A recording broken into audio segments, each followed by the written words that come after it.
सहनावतु सहनौ भुनक्तु सह वीर्यङ्करवावहै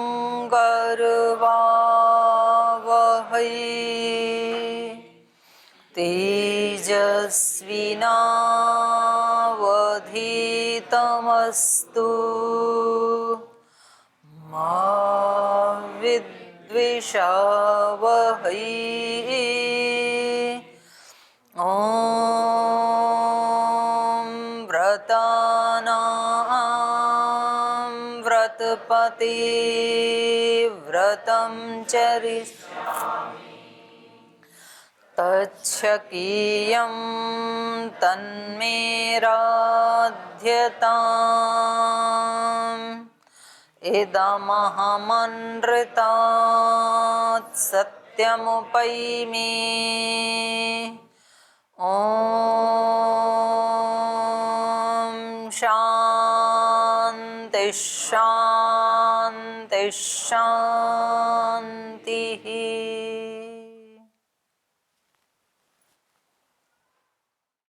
पिछली कक्षा में हम पढ़ रहे थे कि गंगा के पृथ्वी पर आने पर सभी लोगों ने उसका स्वागत किया, सभी आचमन कर रहे थे, सभी उसके पवित्र जल का स्पर्श कर रहे थे।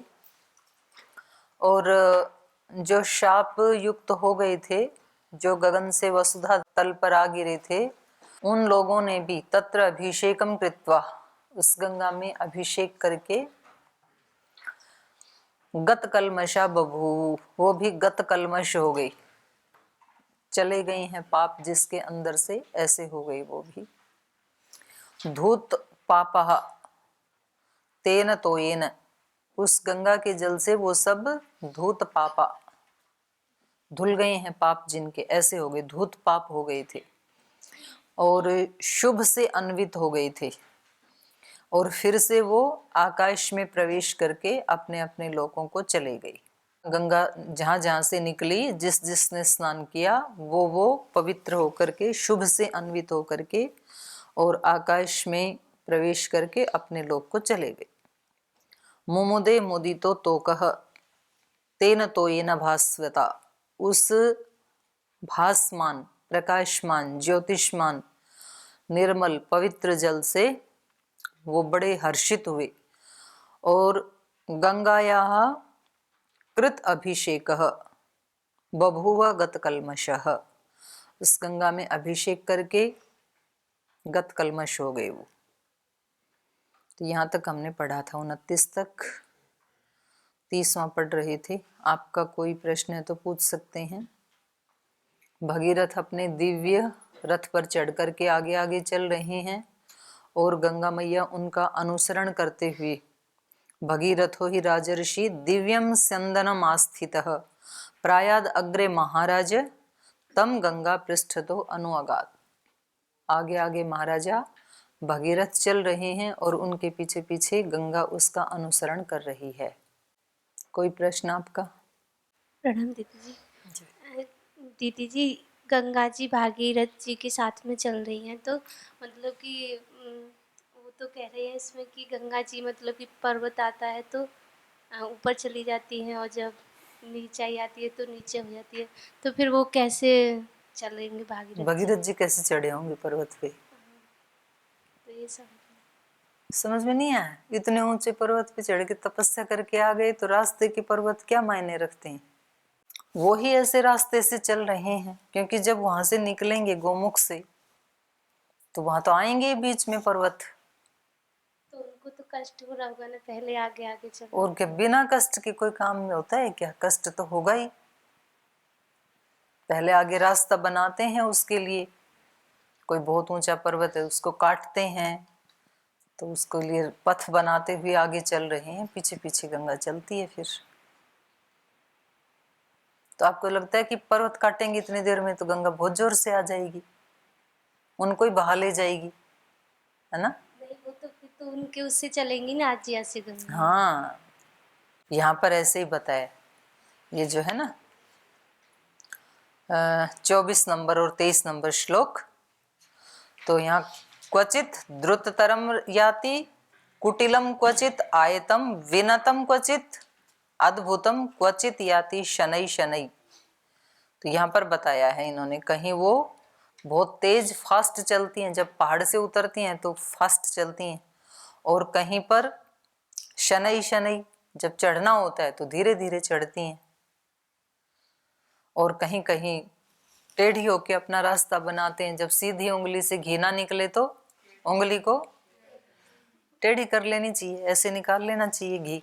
वो जो बिलोते हैं ना, मक्खन, मक्खन ऊपर आ गया, ऐसे उंगली डाली और ऐसे निकाल ली, थोड़ा बहुत लगेगा उंगली को, हमें चाहिए ज्यादा, तो क्या करें, उंगलियों को ऐसे कर लो तो खूब सारा आ जाएगा। फिर तो जब सीधा रास्ता नहीं मिल रहा है गंगा को, तो इधर से होके आ जाती है। जाना है लेकिन उसको आगे बढ़ना है। तो जीवन में जब कभी ऐसी परिस्थितियां आई टेढ़ी वाली, तो फिर टेढ़ा रास्ता बना के निकल जाओ, थोड़ा घूम के निकल जाओ, पर जाना तो है आगे, वहां रुकना नहीं है। तो इसलिए यहाँ बताया कि क्वचित कुटिलम क्वचित आयतम, कहीं फैल के चलती है, कहीं सिकुड़ के अपना बाईपास हो जाती है, ऐसे गति है उसकी। तो ये साधक की भी गति है, वो उसकी गति तो भगीरथ का अनुसरण कर रही है। गंगा का मतलब, जब हम इसका आध्यात्मिक अर्थ करेंगे तो इसका अर्थ होगा ज्ञान। गंगा का मतलब है ज्ञान, पवित्र कर देने वाला ज्ञान।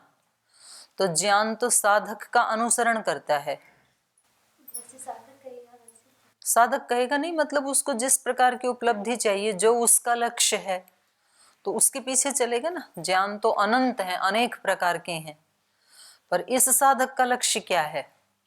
इसको सिद्धियां प्राप्त करनी है, या इसको समाधि प्राप्त करनी है, या इसको जगत का सुयश प्राप्त करना है, या कोई स्थान विशेष प्राप्त करना है, या स्वर्ग विशेष प्राप्त करना है। अनेक लक्ष्य हो सकते हैं ना। तो ये ज्ञान तो उसका अनुसरण करेगा। अब कोई मैथ्स की साधना कर रहा है, यदि पुरुषार्थ कर रहा है, तप कर रहा है, तो उसका ज्ञान मैथमेटिक्स में उसका अनुसरण करेगा, वो मैथ्स का एक विशेषज्ञ बन जाएगा। किसी को आयुर्वेद में करना है मानो, तो उसका ज्ञान आयुर्वेद में उसका अनुसरण करेगा, उसके पीछे पीछे चलेगा। तो इनका लक्ष्य क्या है? इनको गंगा को पाताल लोक लेके जाना है, रसातल में, जहां इनके 60,000 पूर्वज भस्म हुए हुए पड़े हैं। तो वहां के लिए जो जिस रास्ते से ये जाएंगे, उधर उधर से गंगा जाएगी। तो ये उसका अनुसरण करते हैं, ज्ञान हमारा अनुसरण करता है, कहने का ये अभिप्राय है।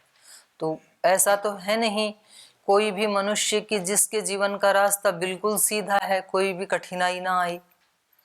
तो कुछ ऊंचाइयां आती हैं, मतलब कुछ ऐसे प्रसंग आते हैं जिसमें साधक को बहुत पुरुषार्थ करके आगे बढ़ना होता है, तो वो है ऊंचाई गंगा की। और कुछ ऐसे अवसर आते हैं कि बहुत सहज रूप से बहुत मिल जाता है।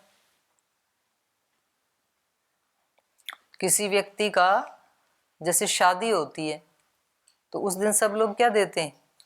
आशीर्वाद देते हैं, गिफ्ट देते हैं। सहज रूप से इतने लोगों का आशीष मिल जाता है। किसी की शादी की वर्षगांठ हो, शादी हो, जन्मदिन हो, किसी की पुण्यतिथि हो, घर में कोई पूजा आदि रखा गया हो, ऐसा कोई अनुष्ठान हो, तो कितने लोगों की शुभ कामनाएं, पॉजिटिव उनके आशीष सहज मिल जाते हैं। तो ये क्या है? ये ढलान में द्रुत गति से, तो गंगा कैसे चल रही है? द्रुत गति से, अपने आप बरस रहे हैं। और कभी थोड़ा सा भी आदमी इतनी कठिनाई में होता है कि किसी का आशीष मिल जाए और उसको बहुत पुरुषार्थ करके फिर मुश्किल से कोई हजारों में एक व्यक्ति मिलता है जो आशीष देता है, बाकी देते ही नहीं। ऐसा भी तो टाइम होता है ना कि जिसकी तरफ भी देखते हैं वो ही दुत्कार देता है, कुछ ना कुछ दोष दिखा देता है वो हमारे को, और हमें बहुत आवश्यकता होती है उस समय, किसी की सिंपैथी की बहुत जरूरत होती है। और उस समय पता नहीं क्या होता है कि सभी लोग पीछे कदम हटा लेते हैं, तो मुश्किल से कभी कोई एक मिलता है भगवान की कृपा से, तो वो फिर हम आगे बढ़ जाते हैं उसी का सहारा पकड़ करके। डूबते को तिनके का सहारा जो बोलते हैं वो यही है कि कोई एक व्यक्ति भी मिल गया तो फिर हम वहां गिरेंगे नहीं कम से कम। तो ऐसी ही गति होती है साधक की, तो कभी ऊंचा चढ़ता है, कभी नीचे गिरता है, अप डाउन के ही रास्ते होते हैं। वैष्णो माता गए हो कभी? रास्ता देखा है कैसा है? टेढ़ा मेढ़ा है, और कभी चढ़ाई आती है कभी ढलाई आती है, कभी बहुत चौड़ा रास्ता आता है तो कभी बहुत संकरा आता है। मैं तो गई नहीं, वैसे मैंने सुना है, लेकिन आप गई हो, आप बता ही रहे हो, संजय जी गए ये बता रहे हैं। और फिर ऐसे उतार चढ़ाव वाले रास्तों को तय करके, और फिर जो जो गर्भगृह है उसमें बोलते हैं कि ऐसे झुक के जाना पड़ता है, वो बहुत चौड़ा रास्ता नहीं है। ठीक है माता, ऐसा ही है। माता गई और फिर वहां वैष्णो माता मिलती हैं, और वहां 30 सेकंड के लिए दर्शन करा के आगे कर देते हैं, बोल चलो फटाफट, क्योंकि इतने लोग हैं ना। तो वहां 1 मिनट भी खड़े होके कि मैया से कुछ बातचीत कर लें, कुछ प्रश्न पूछ लें, इतना चांस भी मिलता ही नहीं है। बोल बहुत है बस 30 सेकंड, तो चलो आगे। तो ये वैष्णो माता वो ही है, भगवान की एक शक्ति जो सब जगह व्याप्त है। वैष्णो का मतलब विसृ व्याप्त, जो सर्वत्र व्याप्त है, उसी का नाम वैष्णो है। लेकिन वो मिलती कहाँ है? जब सब जगह व्याप्त है तो कहाँ मिलेगी? हमें तो कहीं मिली नहीं वो, तो वो हृदय की गुहा में मिलती है। गर्भगृह है अपना हृदय साधक का। और उस हृदय में कैसे प्रवेश करें? उसमें सिर झुका करके विनम्रता से प्रवेश करें। अकड़ने वाला कभी हृदय में प्रवेश नहीं कर पाएगा। जिसके मन में कृतज्ञता है, विनम्रता है, सहिष्णुता है, अभिवादनशीलता है, वो हृदय में प्रवेश कर पाते हैं। बाकी तो माइंड में ही रहते हैं, हृदय में नहीं पहुंच पाते हैं, इसलिए उसके दर्शन भी होते नहीं है फिर। और वो कैसे आए जीवन में? वो विनम्रता, वो कृतज्ञता, वो कैसे आई? वो जीवन के जितने भी उतार चढ़ाव हैं उन सब में समता रखते हुए, उनको सहन करते हुए, ये ही ऊंचा नीचा रास्ता है। कभी बहुत अनुकूलताएं आती हैं, कभी बहुत प्रतिकूलताएं आती हैं, कभी बहुत सम्मान मिलते हैं, कभी बहुत अपमान मिलते हैं, कभी कुछ पुरस्कार मिलते हैं, कभी आरोप मिलते हैं। ये ही ऊंचा नीचा रास्ता है जीवन का, ये ही वैष्णो माता को प्राप्त करने का रास्ता है। लेकिन जिनके मन में वैष्णो माता के प्रति सच्ची श्रद्धा और भक्ति होती है, वो रास्ते को नहीं नापते हैं, चलते हैं, कैसा भी रास्ता हो पहुंचना है वहां पर। तो जीवन में जिन साधकों को उस सर्वव्यापक विष्णु का दर्शन करना होता है, उसको विष्णु कहें, वैष्णो माता कहें, बात एक ही है। उसका दर्शन करना है तो वो जीवन के किसी भी कैसे भी बद हाल में, खुश हाल में कभी भी वहां अटकते नहीं है, वो आगे बढ़ते ही रहते हैं और कभी मैदान छोड़ के नहीं भागते हैं। और बाकी के लोग जिनको वैसी सच्ची श्रद्धा नहीं है अपने जीवन में सत्य को प्राप्त करने की, तो वो कहीं जीवन में थोड़ी सी प्रतिकूलता आते ही सबसे पहला काम करते हैं भागने का, यहां से भागो। वो इतना भी विचार नहीं कर पाते हैं कि मैंने जो पीछे की यात्रा की, जैसे यहाँ पर भी सन्यासी ब्रह्मचारी आते रहते हैं और कभी तो कोई 2-3 साल रहने के बाद भाग जाते हैं, कभी 4-5 साल के बाद भी भाग जाते हैं। तो भागते समय उनको ये याद नहीं रहता है कि 5 साल की तपस्या, 1 मिनट में मैं किसी एक प्रतिकूलता के कारण ये जो 5 साल मैंने अभ्यास किया, जो सुना, वो उस सब का क्या होगा। और फिर जब वो 1-2 साल रह लेते हैं ना बाहर, तब उनकी सकल सूरत देखने योग्य होती है। तो सामान्य रूप से व्यक्ति के जीवन में क्या होता है, छोटी सी कोई प्रतिकूलता आते ही व्यक्ति पहला काम क्या करता है, भागो यहां से।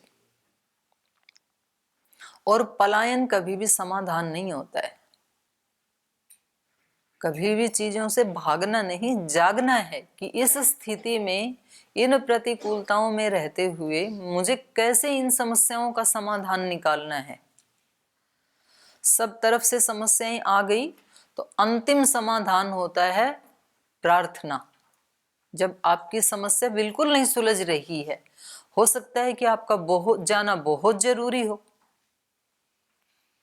और छुट्टियां बिल्कुल नहीं मिल रही है आपको, सबसे आपने पूछ लिया, सभी ने मना कर दिया और आपको लगता है कि काम चलेगा ही नहीं, तब आप भगवान से प्रार्थना करो। और यदि आपका जाना वास्तव में ही भगवान के विधान के अनुसार जरूरी होगा तो प्रार्थना सुनी जाएगी, कोई ना कोई सुन ही लेगा, फिर रास्ता निकल आएगा। प्रार्थना में बहुत बल है, भागने में कोई बल नहीं है। भागना नहीं, जागना चाहिए। तो ये तो आते रहेंगे, कोई भी ऐसा स्थान नहीं है आप कहीं भी भाग के चले जाओ। जिस घर से आप भाग के आए थे अब दोबारा वहीं जाना चाहते हो? भूल गए कि वहां की समस्याओं से तंग होके तो यहां आए थे आप, और फिर यहाँ कोई छोटी मोटी समस्या है तो फिर वहीं जाना चाहते हो? नहीं, वहां नहीं जाना चाहिए। फिर तब उससे अच्छा कोई स्थान मिले तो बेशक चले जाना, और उससे अच्छा स्थान तो तभी मिलेगा जब आप इसको सहन कर लोगे। इस सीढ़ी के ऊपर पैर टिके रहेंगे तब आपको अगली मिलेगी। इसको यदि आपने जबरदस्ती तोड़ डाला तो नीचे जाओगे, ऊपर नहीं जा सकते हो। इससे अच्छा पाने के लिए पहले इसका 100% सदुपयोग करके, और ज्यादा तपस्या करके, और ज्यादा शक्ति अर्जित करके फिर अगली सीढ़ी पे चढ़ा जाता है। उससे पलायन करके नहीं चढ़ सकते हैं आप, फिर तो नीचे जाएंगे आप, उसको छोड़ना चाहेंगे तो। और ऊपर वाली के लिए आपको शक्ति चाहिए चढ़ने के लिए। तो समस्याएं तो खत्म हो जाती हैं, और कभी कभी तो भगवान हमारी परीक्षा लेते हैं जब हमें लगता है कि अब तो बिल्कुल ही पैर नहीं जमेंगे, और तभी आपको पता लगेगा कि कुछ बहुत बड़ी उपलब्धि हो जाती है जब आप बिल्कुल भागने वाले थे तभी। तो ये जो ज्ञान है, जो तपस्या से कोई उपलब्धि होती है हमें, चाहे ज्ञान है, सुयश है, कोई भी उपलब्धि है, कोई सिद्धि है, तो वो फिर उपलब्धि उस साधक का अनुसरण करती है। गंगा मैया भगीरथ का अनुसरण कर रही है, जो आपने पूछा ना। अब वो जिधर बताएंगे वहां गंगा को जाना पड़ेगा। वो पाताल में लेके जाएं तो पाताल में जाएगी, कहाँ आकाश से उतर करके रसातल का रास्ता सीधा। लेकिन क्योंकि उसने अपने तप और पुरुषार्थ से उसको अर्जित किया है।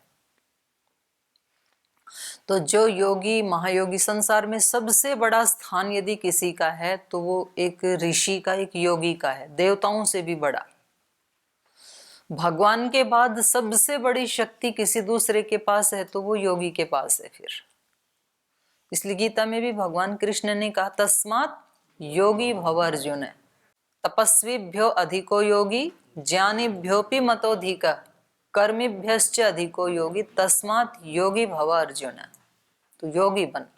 योग में है शक्ति, भागने में कोई शक्ति नहीं है। भागने में तो जितनी प्राप्त की थी वो और छूट जाएगी।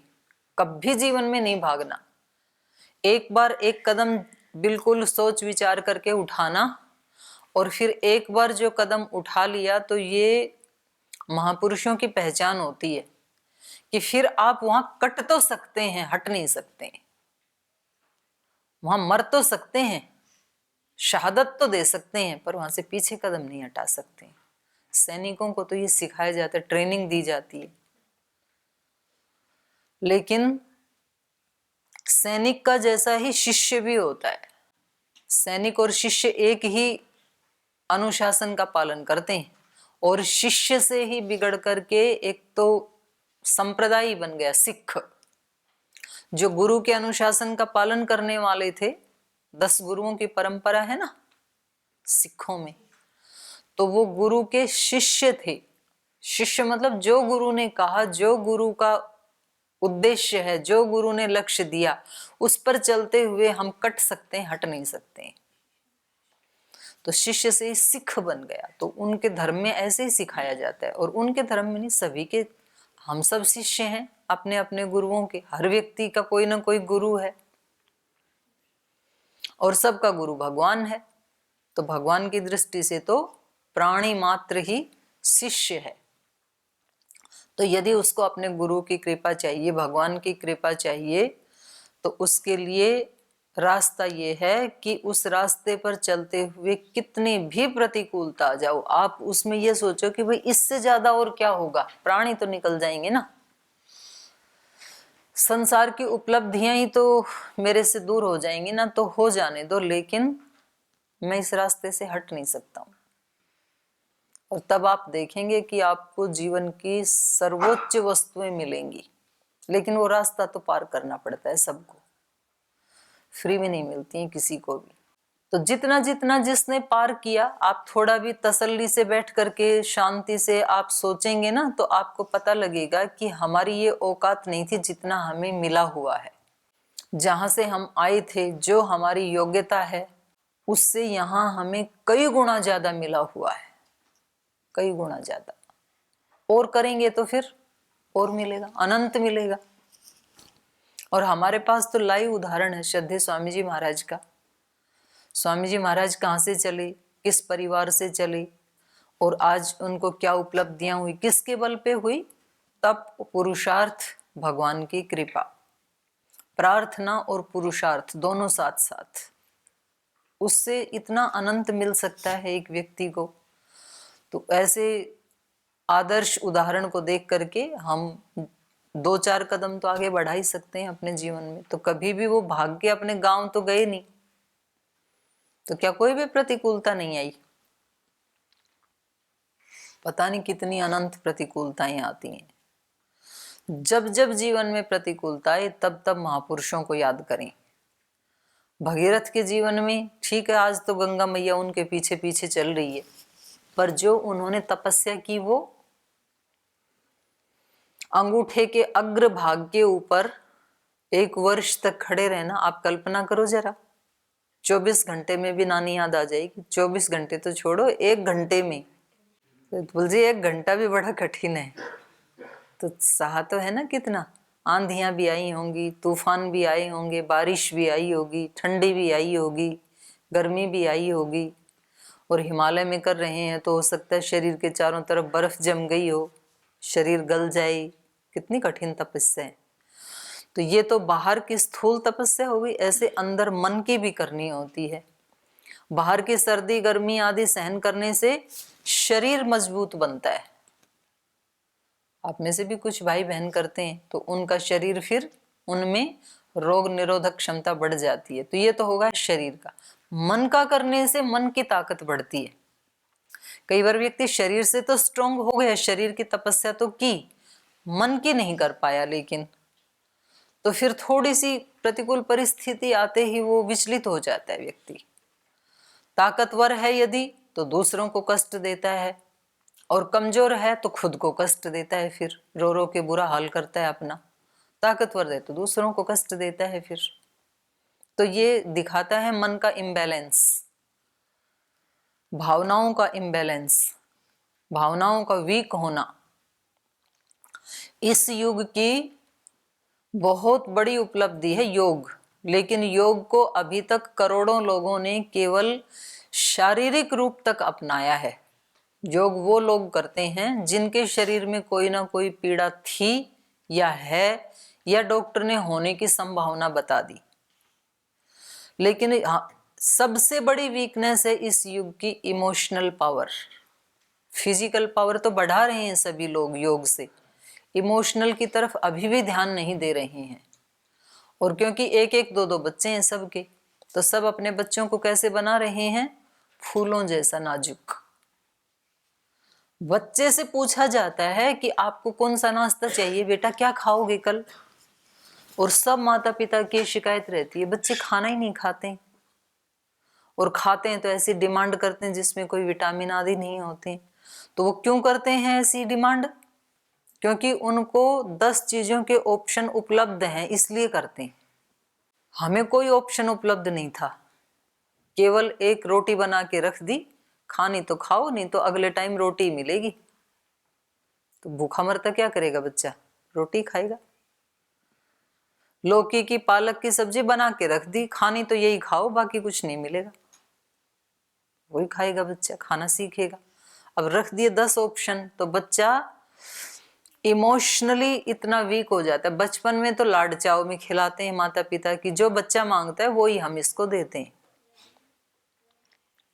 आगे जीवन में जाकर के वो खाने के साथ साथ हर फील्ड में यही चाहता है कि मेरी ही इच्छा पूरी होनी चाहिए, जैसा मैं चाहता हूं वैसा सब माने, वैसा सब करें, वैसा सब बोलें, और वैसा हो सकता नहीं है, तो फिर वो व्यक्ति जीवन में फेल हो जाता है। बच्चे अच्छे अंक तो ले आते हैं, एडजस्ट नहीं हो पाते हैं कभी भीड़ में वो, क्योंकि वो घर में ऐसा ही हमने उनको बनाया। कोई अकेला बेटा था या अकेली बेटी थी, अब उसके सारे नाज नखरे माता पिता पूरे करते रहे, तो उसने पढ़ाई तो कर ली, डिग्री तो ले ली, एडजस्ट नहीं हो सकता है, क्योंकि घर में कभी एडजस्ट होने की शिक्षा दी ही नहीं। जो उसने चाहा वो पूरा करते रहे हम। इसलिए हमेशा अपने बच्चों को, और कोई गुरु आचार्य है तो अपने शिष्यों को हमेशा टफ बनाना चाहिए। उनको करने दो थोड़ा सा संघर्ष, वो उनके जीवन में काम आएगा।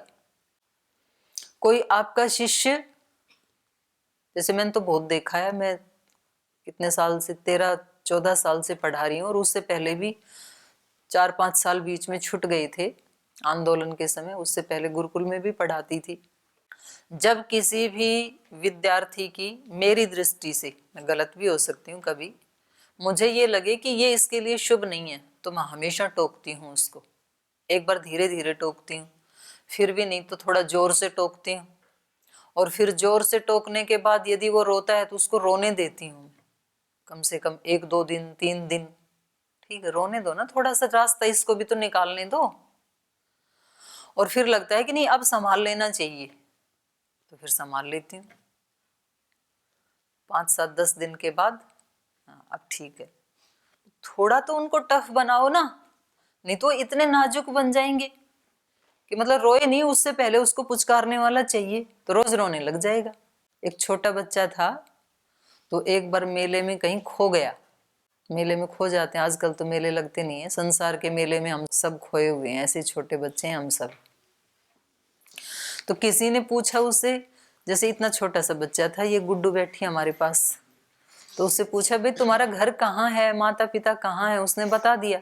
बोल वो रोए रोए जाए बच्चा, तो उन्होंने उसको चॉकलेट दिए, कुछ टॉयज दिए, कुछ खाने पीने को दिए, बहुत सारा सामान दिया। बड़े ध्यान से सुन रही है, ये खोई नहीं है ना अपने घर में। और फिर उसको बहुत प्यार से गोद में उठा के उसके घर छोड़ आए। बच्चा घर आया तो माता पिता मिल गए, बच्चे को लगे ये तो बड़ी अच्छी जॉब है। अगले संडे को फिर मेले में गया, वो साप्ताहिक लगता था। अब की बार बच्चा जानबूझ के गुम हो गया, माता पिता से गायब हो गया। माता पिता ने सब जगह ढूंढा, वो माता पिता ढूंढने तो भी छिप गया वो, कि इनके साथ जाना नहीं है। और माता पिता चले गए तो फिर रोए, फिर कुछ लोगों ने उसको खिलौने दिए, मिठाइयाँ दी, चॉकलेट दिए, बहुत पुचकारा, लाड प्यार किया, फिर उसके घर छोड़ आए। 2 बार हो गए। तीसरे संडे को फिर तैयार हो गया बच्चा। माता पिता ने कहा बेटा आप हर बार गुम हो जाते हो, अब की बार नहीं ले चल। बोले नहीं अब की बार गुम नहीं होगा, चलना ही है मेरे को। तीसरी बार जाके फिर गुम हो गया, क्योंकि उसको लगा ये तो कितना अच्छा है, माता पिता तो मनपसंद की चीजें देते नहीं है, और दूसरे जो अंकल आंटी मिलते हैं वो जो मैं मांगता हूँ वही देते हैं।